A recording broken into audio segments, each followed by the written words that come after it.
Tonight on CTV, we have full coverage of the tragedy that unfolded in Las Vegas over the weekend and an exclusive interview with the CSU professor that received U.S. citizenship.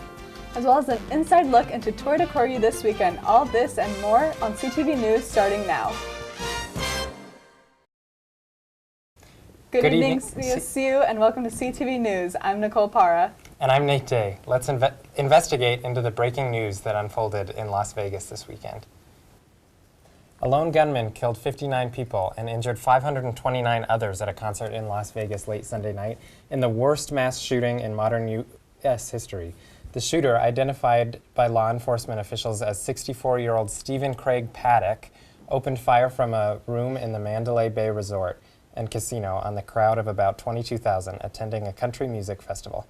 According to CNN, Paddock had 23 weapons and thousands of rounds of ammunition inside his suite in Las Vegas.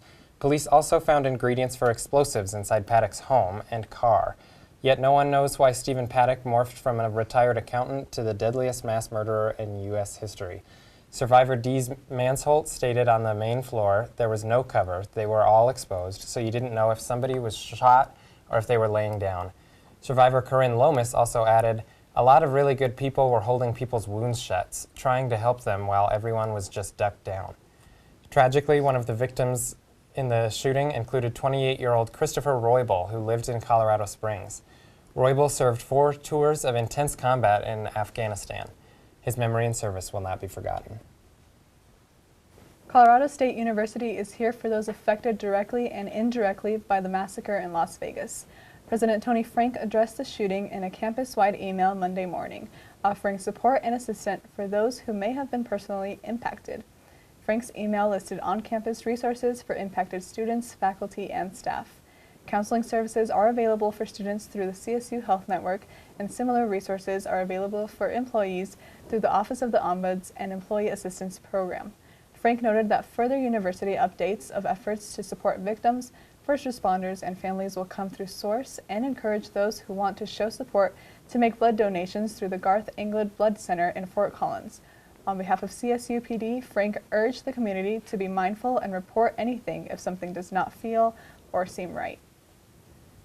Don't go anywhere, Rams. We have Zach Trombetta with your weather update next. Then we'll be back with more in the world of CSU news.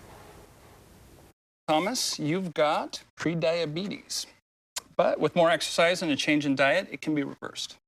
I've tried exercising. It just makes me hungry for bacon. I love bacon, too. And who really likes to exercise? Not me. Me neither. Nobody. So we're good? What? Oh, you still have pre-diabetes.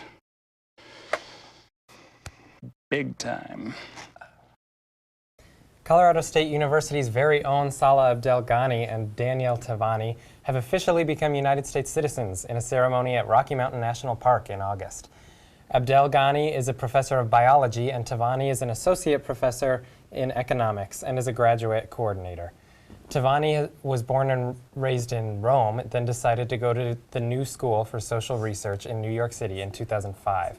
For his undergraduate degree, to transplant his life from Rome to the United States, Tavani had to go through a series of visas. After graduation, Tavani and his family moved to Fort Collins, where he was hired to teach at CSU. Collegian reporter McKenna Shanholtz interviewed Tavani about his time here in the U.S., the changes he has seen between the U.S. and Italy, and his thoughts on DACA. So I was born and raised in Rome, Italy. Moved to the U.S. in 2005. I'm married, I have 1 child. Mostly we applied for citizenship because we wanted to be able to vote in the country. And after being, living here for a while, paying taxes, we felt like we were missing the active participation in the political life of the country, and I wouldn't have minded too much staying in a work permit or a green card if I were able to vote in administrative elections, at least locally, but you're not allowed to. And so, I think I want to be able to make decisions about, politics, and so that's why we became citizens. And so we're excited that we're able to vote. So I think that the ending of the DACA program, or at least the announced ending of the DACA program, is deeply troublesome. I'm terrified of it. I think the number of people that are affected is staggering. We're talking about 790,000 people who came in and in the status not because of their own choices. I think this population is very vulnerable, and I'm terrified that some of the students. I think there's 189 students in Colorado State that are at risk of deportation. I hope this doesn't happen. In terms of the travel ban, I think that's also quite difficult to swallow. It feels, very vulnerable population, and also like why the specific countries that they picked and why not other countries. So even from purely logical standpoint, I'm puzzled by it. Clean energy has always come at a high price. So what happens to the lower income communities?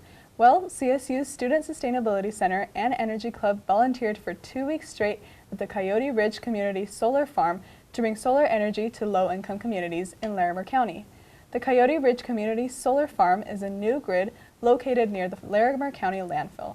The Coyote Ridge project started in August as a collaboration between the Colorado Energy Office, Grid Alternatives, and the Poudre Valley Rural Electric Association. This program is part of a statewide initiative to bring solar energy to low-income communities and demonstrate how the solar model can be used to cut energy costs for utilities' highest need customers. This solar grid is the largest in the country of its kind.